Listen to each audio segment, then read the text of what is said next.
房子必须写我名字，要不这婚就别结了。买婚房的时候，未来婆婆撒泼打滚，豪着自己养大一个儿子有多不容易。这辈子最大的愿望是买个房。未婚夫泪汪汪的劝我，不如就听他妈的。婆婆甚至给我跪下磕头，说这房就算是她的名，以后也是我们小两口住，她绝不掺和。我只能同意。那就好，那就好。欣欣，你真懂事，真是个贤良淑德的好儿媳。那装修我来想办法，你到时候啊，只需要给钱就行了。我满脸问号。阿姨，你家房子装修为什么要我出钱？没天理了啊！我辛辛苦苦养大儿子，这辈子的愿望就是买个房，结果还没过门的儿媳妇居然要来抢。买婚房签合同的时候，准婆婆突然发难，非要在房产证上写她的名字，我妈当场黑了脸。我们都说好了，你家给的18万8彩礼我不收，用来当首付，房产证上就写他们小俩口的名儿。现在要签字了，你突然说写你名儿，有你这么办事儿的吗？亲家母，你是有老公的人，根本不知道我为了王顺受过多少委屈，外头多少人瞧不起我，说我一辈子都买不起房。我就想在这房产证上写上我的名字，然后拍到那些人脸上，让他们都瞧瞧，我王淑芳也是有房的人。准婆婆哭得泪眼朦胧，还一把拉住我的手，满是哽咽。欣欣，我是真把你当成我亲闺女了，所以一家人不说两家话。反正这房子不管是谁的名字，都是你跟王顺的，我绝对不会来掺和。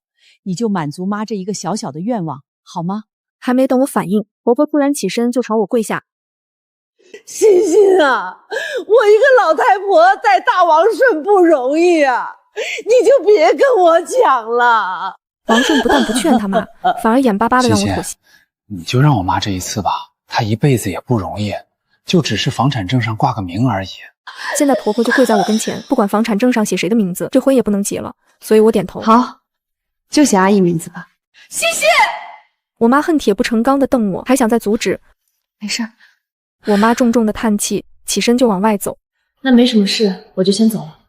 我赶紧转身去追我妈，远远听到准婆婆压低的声音。我回头看去，婆婆正抓着王顺的手，喜笑颜开。你看吧，我就说这事儿能成。王顺也在笑，突然察觉到什么，转头看向我，四目相对，我也冲他一笑。王顺这一瞬间变了脸色，匆匆朝我跑来，着急忙慌的表忠心。欣欣，你放心，之后的装修肯定都依你。我看了他一眼，笑着道：“再说吧。”我示意他：“你妈在等你呢。”我跟我妈就先走了，反正接下来他们这一家子就跟我没半毛钱的关系了。可惜王顺并不这么想，没2天就打电话告诉我。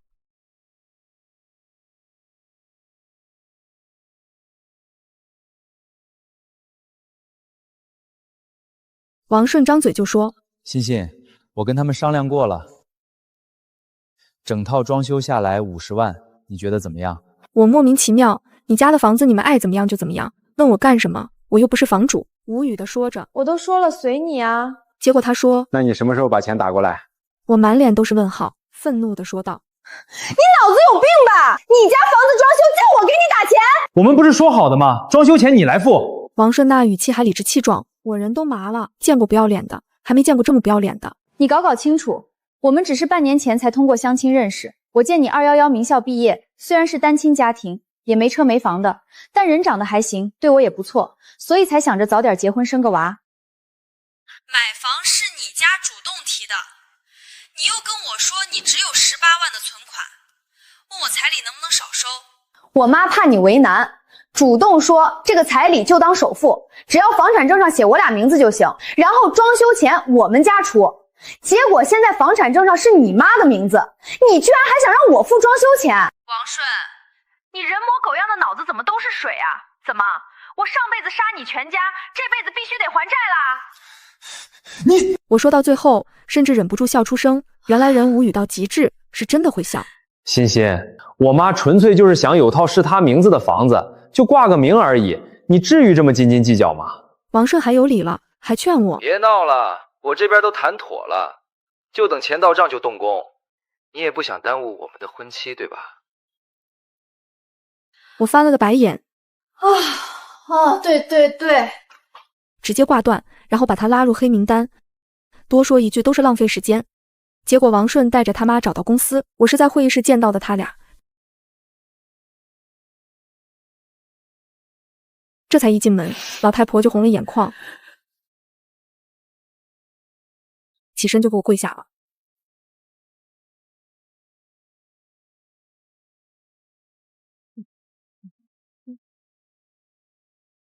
在售楼处跪完又来公司跪，真当我这里是提款机吗？既然你们不要脸，那我就当着全公司的面把你们这层皮彻底扒下来。我怀疑他妈看过某户那本贵儿媳妇能夺儿媳妇寿命，所以才会这么有瘾，动不动就下跪。我会议室门没关，还往后一步就站在门口，声音还挺大。阿姨，你怎么又跪了？小阮啊，就是故意让同事都听听，毕竟他们都上门闹了，不就想让同事都看我笑话，我就让大家都看看。王顺，你妈腿软该不会是因为你吧？还有你妈都跪了，你也应该跟着跪啊，要不然显得你多不孝。而且妈跪儿不跪，折你寿啊！主管过来问情况，毕竟这动静太大。欣欣，怎么回事？周围同事都忍不住凑过来吃瓜，都没法工作了。我继续大嗓门：我相亲对象逼着他妈跪着求我给他家出装修钱。王顺那张脸涨得通红，他妈则是跪也不是，起身也不是，连连摆手。不关我儿子的事儿，是我不该在房产证上只写我的名字，惹恼了儿媳妇。欣欣，妈错了，妈发誓以后会好好把你当祖宗伺候，你就原谅妈这一次好不好？我一个人带大儿子多不容易啊！欣欣，人家毕竟是老人，你怎么都不该让人家这样跪着求你，还不赶紧扶人起来？有什么事儿好好说才对。说话的男同事是我死对头，前些天跟我抢项目，抢输了不服气，现在阴阳怪气。这么要抢，小心没人要。啊，对对对，你有人要，怎么甲方不要你？我送他个大白眼，问主管，要不报警吧？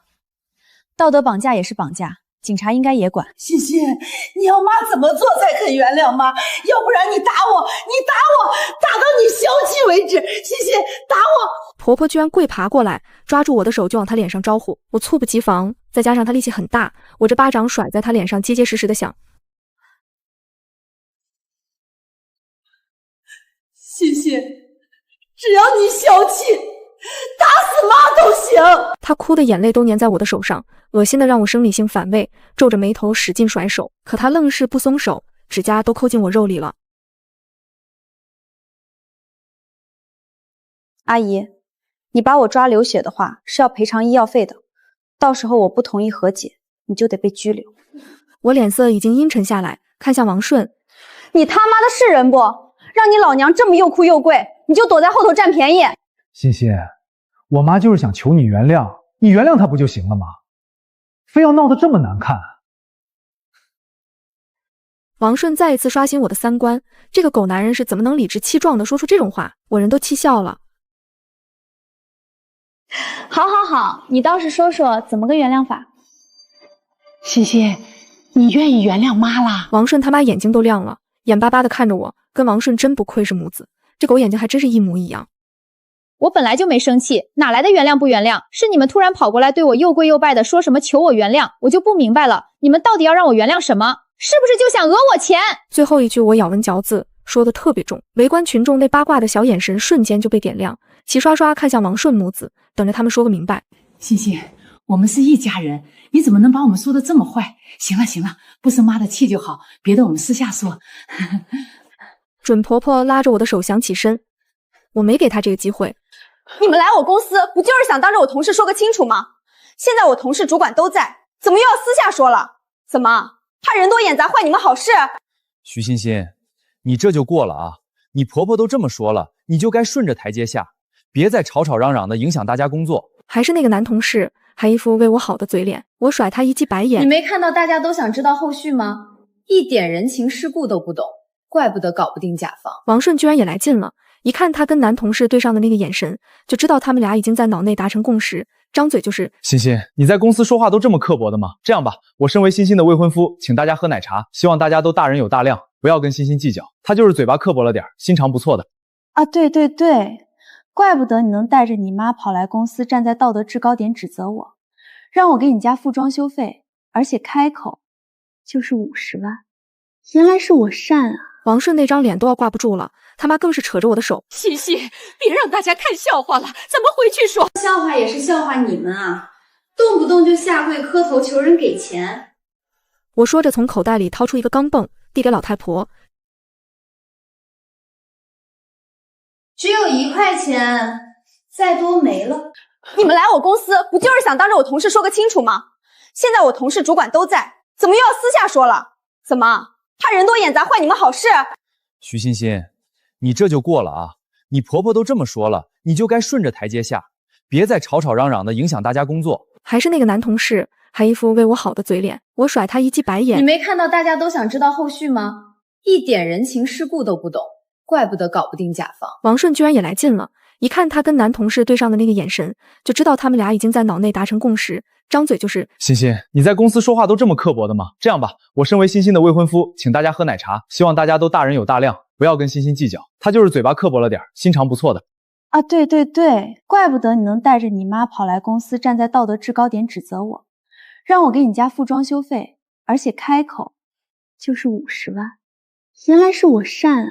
王顺那张脸都要挂不住了，他妈更是扯着我的手。欣欣，别让大家看笑话了，咱们回去说。笑话也是笑话你们啊，动不动就下跪磕头求人给钱。我说着从口袋里掏出一个钢镚，递给老太婆。只有1块钱，再多没了。围观群众里有人在笑，老太婆那张老脸都涨红了。你当我乞丐呀？难道不是？我恍然大悟，儿子，这种不识抬举的女人，就算肯嫁我们也不要。走回去，妈再托人给你介绍更好的。咱有房，你条件又好，什么黄花大闺女找不到，非得稀罕她。王顺他妈这话我都忍不住笑。黄花大闺女都是傻的，愿意给婆婆付房贷，还能贷几十万、几百万嫁妆，又是给装修，又是给你儿子买车，还能让你们软饭硬吃呢。也就我儿子能看上你，现在连我们都不要了，你迟早当老姑婆。王顺他妈抛下这句话，拉着王顺走出公司的时候趾高气扬，仿佛打了胜仗的大公鸡。还是那个男同事皮笑肉不笑的跟我讲：徐欣欣啊，那你爸妈得多憋屈，都不敢出门见人。哟，你还有心情来劝我呢？要我说啊，你还是改改你这小鸡肠样。甲方瞧不上不说，别你老婆也瞧不上，到时候给你加点绿，还怎么出门见人啊？男同事气到红温，主管却凑过来说他侄子就挺不错。徐欣欣，你这么好的条件不可能没人要的，要不我给你介绍一个？我摇摇头。王顺跟他妈虽然下头，但也提醒了我，像他们那样的都能随便找个黄花大闺女，那我为什么就不能找个黄花大闺男？我也有房，我还有车呢。论条件，我可比王顺那货好多了，所以我为什么非得一定要找个人嫁了，就不能娶个贤良淑德的男人回来相妻教子？我的直觉是对的。半个月后，王顺又来了，我不在公司，正在跟甲方谈合同。主管给我打电话说那货抱着一大束玫瑰来找我，前台说我不在，他也不走，像只猴子一样守在公司楼下，惹来不少诧异的目光。这货也不觉得丢人，还挺自豪，逢人就说他是我男朋友，真是绝了。我压根不想回去，奈何那是公司，我脸面还是得要的，所以签完合同后急匆匆往回赶。我这才刚走进公司大楼，王顺就捧着花冲过来，直接就单膝跪在我面前。欣欣，这货是真能演啊，我怀疑他跟他妈都有表演型人格，而且专爱表演下跪。欣欣，我知道错了，等房本到手，我就让我妈把房子过户到我们俩名下，你原谅我好不好？甲方瞧不上不说，别你老婆也瞧不上，到时候给你加点绿，还怎么出门见人啊？男同事气到红温，主管却凑过来说他侄子就挺不错。徐欣欣，你这么好的条件不可能没人要的，要不我给你介绍一个？我摇摇头。王顺跟他妈虽然下头，但也提醒了我，像他们那样的都能随便找个黄花大闺女，那我为什么就不能找个黄花大闺男？我也有房，我还有车呢。论条件，我可比王顺那货好多了，所以我为什么非得一定要找个人嫁了，就不能娶个贤良淑德的男人回来相妻教子？我的直觉是对的。半个月后，王顺又来了，我不在公司，正在跟甲方谈合同。主管给我打电话说那货抱着一大束玫瑰来找我，前台说我不在，他也不走，像只猴子一样守在公司楼下，惹来不少诧异的目光。这货也不觉得丢人，还挺自豪，逢人就说他是我男朋友，真是绝了。我压根不想回去，奈何那是公司，我脸面还是得要的，所以签完合同后急匆匆往回赶。我这才刚走进公司大楼，王顺就捧着花冲过来，直接就单膝跪在我面前。欣欣，这货是真能演啊，我怀疑他跟他妈都有表演型人格，而且专爱表演下跪。欣欣，我知道错了，等房本到手，我就让我妈把房子过户到我们俩名下，你原谅我好不好？你有病吧？谁稀罕你家那套只付了18万首付的房子？我知道你心里有气，这样你打我，打到你出气为止，好不好？王顺突然抓住我的手就往他脸上扇，我没防备下，被他拽着手硬生生的给了他5个大耳刮子。原本还想打的，毕竟这种机会不常有，结果他松手了。我赶紧看向四周，上班时间人不少，都围过来看热闹。给他妈买房，然后拿我的钱去装修，这算盘打的哟，噼里啪啦响，我都不用想就知道，肯定是没有黄花大闺女看得上他，所以就又来找我这个冤大头呗。我笑得很甜蜜。行了，不用废话这么多，总之你就死了复合这条心吧。我已经有新对象了，再处几个月你吃喜酒了。主管还是靠谱的，给我介绍了他侄子，虽然不是亲的，但条件杠杠的好，重点是人家当过兵，有腹肌，因为是个孤儿，所以也乐意上门，还说会把我爸妈当成他亲爸妈一样伺候。反正处了半个月，已经打算见家长。王顺脸色瞬间阴沉。我们还没分手，你就已经有新对象了！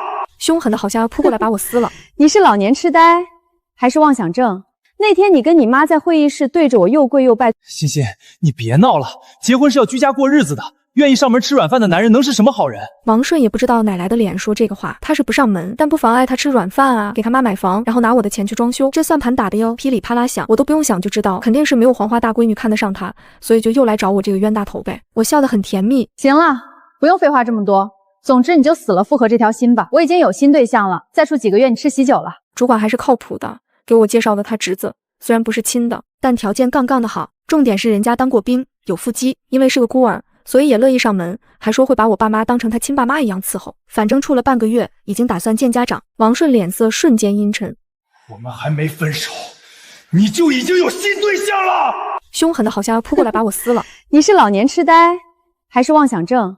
那天你跟你妈在会议室对着我又跪又拜，最后闹崩了，说我这种不识抬举的女人，就算肯嫁你们也不要。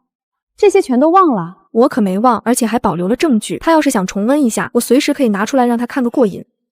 那只是吵架说的气话。这样，就算我们俩都有错，你跟新男友分手，我就不计较了。至于彩礼就先不给了，反正你嫁过来，我们也是一家人，用不着算这么清。王顺像个伟人，前一秒还凶神恶煞的，像是要把我刀了，后一秒竟然舔着个脸跟我说一家人不用算这么清，而且谁要嫁给他，我再一次强调，你就死了复合的心吧。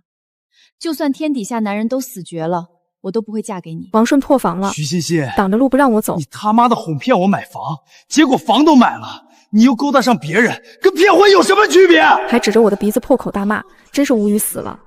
我骗你买房，房子写我名了吗？明明是他不想给彩礼，就非说结婚必须买房，把彩礼钱付了首付，现在倒打一耙说我骗他买房，结果我不说还好，一说他居然笑了。说白了，你还是惦记着要让房子上你名是吧？行，彩礼我照给，房子也写你名行了吧？但是说好的嫁妆你也得给。真是服了，还惦记着那50万，我送他个大白眼。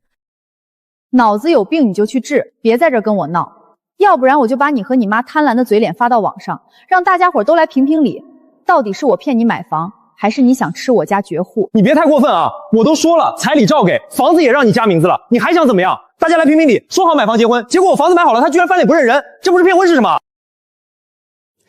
徐欣欣，你也是过分，房子都买好了还作妖，小心被人戳脊梁骨啊！那个男同事又来了，我说他怎么拉不到单？就这种神憎鬼厌的人，能让甲方信任他才怪。既然你这么看好他，不如你嫁呀，找你七大姑八大姨嫁呀，毕竟肥水不流外人田嘛。我笑嘻嘻，男同事脸黑黑，王顺还要挡着我，我直接打开监控视频，他妈撒泼打滚的声音就传出来。要不结婚必须写我名字，没天理了啊！我辛辛苦苦养大儿子，这辈子要么就是买个房，结果还没过门的儿媳妇居然要来抢。画面还很精彩，他妈又是拍大腿，又是突然跪地朝我磕头，我跟我妈还没走出大门呢，她就笑得一颤一颤的，那副小人得志的嘴脸一览无遗。在确定我跟我妈都走了后，他妈还说：“妈，这主意好吧？现在房子挂我名，那就是我们的，还有那50万，他妈也是蠢的，这么多钱拿来装修不得浪费？我20万就能搞定，剩下的再给你买辆车，那咱就是有车有房的人了，说话都有底气，还怕拿捏不住他们家？”妈，你说的对，徐欣欣那女人傲得很，不使点手段还真拿捏不住她。你呀，等婚一结就赶紧让她怀孕。女人只要怀了孕，那就是砧板上的肉随便割，到时候她娘家还得帮衬，不得使劲的给咱们掏钱，哈哈哈，咱好日子在后头呢。这监控视频是签合同的那个销售发给我的，我都还没看，没想到会这么炸裂。这些话我们也就是随便说说，要怪就怪你，说什么婚后才能办事儿，我跟我妈不得防着点儿？现在骗婚的女人那么多，谁知道你是不是其中一个？王顺还有理了，我甩他个大白眼。事情都做到这个份上，就不要再纠缠了。你是自己滚，还是我叫保安？总之，我们家房子买了，你不能说悔婚就悔婚。谁知道你不是房托，就是想骗我买房。王顺突然一把拽住我的手，直接把我往外拉。我挣扎着，手生生的疼。你为什么我瞎走，我们现在就去领证。你干什么？放开我！那个男同事幸灾乐祸。徐欣欣，男人是不能惹的。你看你踢到铁板了吧？突然一声暴喝，放开他！我下意识回头，就看到主管侄子快步而来，一把捏住王顺手腕。这瞬间，王顺发出惨叫，我的手被松开，下一秒就被主管侄子护到身后，那189的背影像座山一样极具安全感。你谁啊？关你什么事？我们小两口闹别扭，关你什么事？王顺还反咬一口，我恨不得直接就冲过去甩他一巴掌。你有病就去治，谁跟你两口子？还想强行拽我出公司？要不是我男朋友来，真不敢想象你会做什么事。越说越怕，所以我报警了。公司大楼是有监控的，可以看到王顺突然上手来拽我，而且强行把我往外拖。配合他说的那个话，我有理由怀疑他所谓的领证是假的，其实是想把我拖到没人的地方对我下手。警察叔叔，我真的很害怕，这个人跟他妈就是盯上我们家了，觉得我们家没男丁好欺负，甚至还想吃我们家绝户，怎么办啊？能不能抓他去坐牢啊？我要不是哭不出来，真的哭死。警察很同情我，但这种感情纠纷也只能调解，外加警告王顺不准再来纠缠我。那货当然应得好好的，但走的时候看我那眼神，就像是恶鬼盯住了肥肉，露出瘆人的笑。他是不会放过我了，毕竟到嘴的肉怎么舍得一口都没咬到就被别人吃了？但我没想到他胆子竟然这么大，偷摸着在我家楼下租了个房子，然后戴着帽子跟口罩尾随我进了电梯。当时我在打电话，根本没注意到这么个人。电梯门开的一瞬间，他却突然扑过来，一把捂住我的嘴，把我往电梯外拽。我用力挣扎，指甲在他手臂上留下道道血痕，但我还是挣脱不开。这货气力大得很，硬生生把我拖出电梯，还用脚踢开没合上的房门，然后把我拽进去。我的手被牢牢绑在床上，恐慌到极致。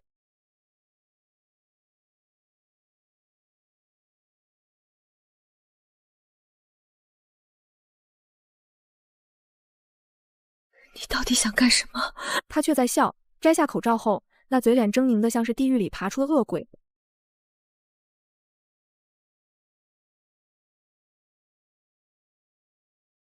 干什么？我要留下你，永远困住你。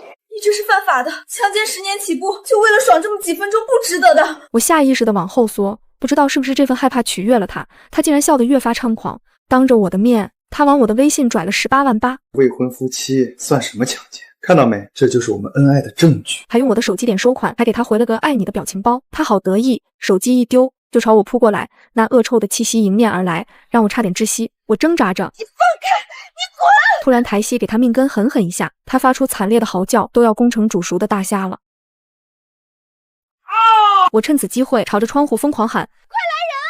救命啊！快来人！我的嘴被紧紧捂住，那货甚至一把扯开我的衣服，结果再次发出猛烈的嚎叫。我只觉得身上一轻，我的身体第一时间被盖住。我妈说话的声音都在抖：欣欣，你别怕，没事了。我爸手拿着擀面杖也在抖，王顺后脑勺血流如注，也在抖。救护车到的时候，他已经陷入昏迷，被直接送进抢救室。我们还报了警。王顺在抢救的时候，我们正在警察局录口供。当时我正在给我妈打电话，没想到就在电梯里，王顺突然袭击我，还把我拖进房里，要对我进行强奸。幸亏我妈听到我的呼救声，第一时间叫上我爸来找我，我这才能幸免于难。电梯有监控，可以看到他戴着帽子、口罩尾随我，最后把我拖进房里。这个过程我有剧烈挣扎。王顺那些伤都是证据，还有那什么彩礼钱，那都是他实施犯罪后为了掩盖罪行伪造的证据。那钱都不是我收的，是王氏用我的手机点的收款，就连那表情也不是我发的。幸亏我妈跟我通话的时候还录音了，清楚的记录下王氏怎么威胁我，还有我呼救的声音，都是可以证明我爸是正当防卫。王顺就是强奸，他现在昏迷不醒，等他醒来还得坐牢。我们走出警察局已经是3个来钟头后，这刚进小区，王顺他妈突然就冲过来揪着我又打又骂：“你这个贱人，你把我儿子害得半死不活啊！让我怎么活？”我妈一把推开王顺他妈，跟我爸一起把我护在身后。你放开我女儿！你儿子是强奸，就算是死了，那也是死有余辜。我不要活了啊！你们一家子人来欺负我们孤儿寡母，大家都来看看啊！是丧良心的一家子，起来了，哄骗我儿子18万的彩礼钱，还要倒打一耙说我儿子强奸，家子起来了，哄骗我儿子18万的彩礼钱，还要倒打一耙说我儿子强奸，把我儿子活活打死了。王顺他妈居然就不起来了，躺在地上撒泼打滚。小区不少熟人纷纷围过来吃瓜，对门的邻居还问我妈怎么回事，怎么闹成这样？他家要吃绝户没吃成，恼羞成怒想要硬来，我爸一棍子把他儿子打趴下了，现在来闹。你胡说！明明是你个贱人勾引我儿子，收了我儿子彩礼钱还不认账，现在把他害得半死不活，还想撇清关系，你想得美！我儿子后半辈子都得你来伺候。王顺他妈拍着地面哇哇叫，我都懒得跟他掰扯，直接报警处理。老太婆见我油盐不进，还拨打报警电话，满脸狰狞的从地上站起身，撂下狠话：“你个贱！”哄骗王顺买房，还收了18万的彩礼。为了霸占彩礼钱，我伙同我爸把他儿子打成植物人，然后再诬告他儿子强奸。现在王顺躺在 ICU 生死不明，留他一个寡母好凄惨。还有视频，他跪在镜头前，哭着求我们一家人放过他们，说什么房子彩礼都不要了，只求他儿子平安。幸亏我早有准备，签购房合同时的整段监控记录，还有他们母子在会议室里求我给装修钱的嘴脸。完了还有王顺来公司找我，然后翻脸要强行把我拽出公司，我还报警，跟警察哭诉说很害怕的监控记录。最后是小区监控，完整的拍到王顺尾随我进电梯，然后还在电梯里对我施暴，最后把我拽进房里。标题就一句话：这不是强奸，那什么才是强奸？视频冲上热搜，网友直接就怒了。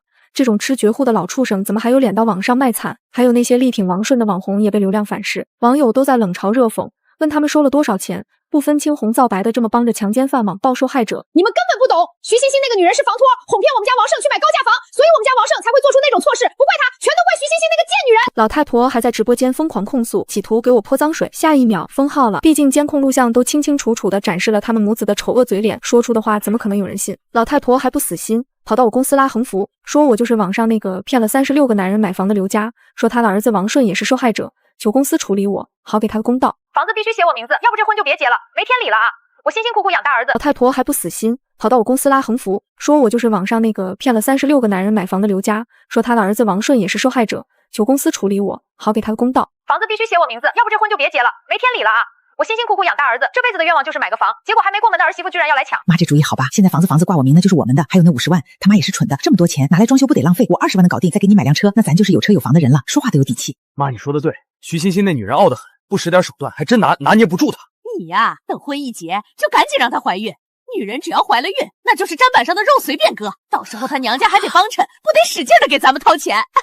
咱好日子在后头呢。我处理的方式简单粗暴，这滔天的流量随即落到我身上，甲方直接点名要我亲自给他们带货，给出的分成高到离谱，直接就让我财务自由了。王顺成植物人了，医生说醒过来的几率很小，就算醒来，下半身的功能因为我那一脚基本也是废了。他妈一听又来闹我，闹得挺难看的，不过难看的是他，总之他一闹我就上一次热搜，就卖一次货，然后就赚一次大的，不要太开心。再后来他妈签了放弃治疗同意书，王顺死了，他妈还在闹，不过不是来闹我，是去闹售房中心。半年前房价还在高点，现在房价正在断崖式下跌，就王顺买的那套房已经跌去了1/4，听说还要被腰斩。关键是他妈还不上房贷了，银行那边已经断供，很快就要来收房。这就不只是首付要打水漂，还要倒欠银行钱。为了退房，他甚至还跑到人家销售处跪小姑娘，把人家都给吓哭了，几天都没敢来上班。再后来老太婆死了，死在新买的房里，听说是为了阻止银行收房，所以赖在没装修好的房子里不肯走，结果猝死在里头，还是臭了才被发现。我则是跟主管的侄子结婚了，起因是我带他回家见爸妈，结果这一见面，我妈就问他是不是在晋城孤儿院住过，这一聊才知道原来我跟他早就认识。那年我才上幼儿园，我爸在当兵，干的活还挺危险，所以我妈经常带着我去孤儿院帮忙，希望能积福保我爸平安。当然我妈负责帮忙，我则是各种溜达，然后就遇上了小萝卜丁。那年他应该才3岁，营养不良的样子，经常被孤儿院里的小胖子欺负。我虽然也才5岁，但胖乎乎肉墩墩的，还师承我爸，学了各种格斗技巧，把小胖子打得嗷嗷叫。那之后，小萝卜丁简直就成了我的跟屁虫。不过后来我们搬家，就再也没去过那个孤儿院，也没想到小萝卜丁能长成189的大高个。你不会从小就暗恋我吧？我这不说还好，一说他居然就红了脸。我说怪不得主管几次三番要把侄子介绍给我，原来都是早有预谋。这货还准备了30万嫁妆，虽然钱是不多，但人家诚意足啊。我妈就催我们赶紧结婚。当然我也是馋他那6块腹肌，就干脆顺水推舟领了证。事实证明，小萝卜丁并不弱，这婚结得还不错。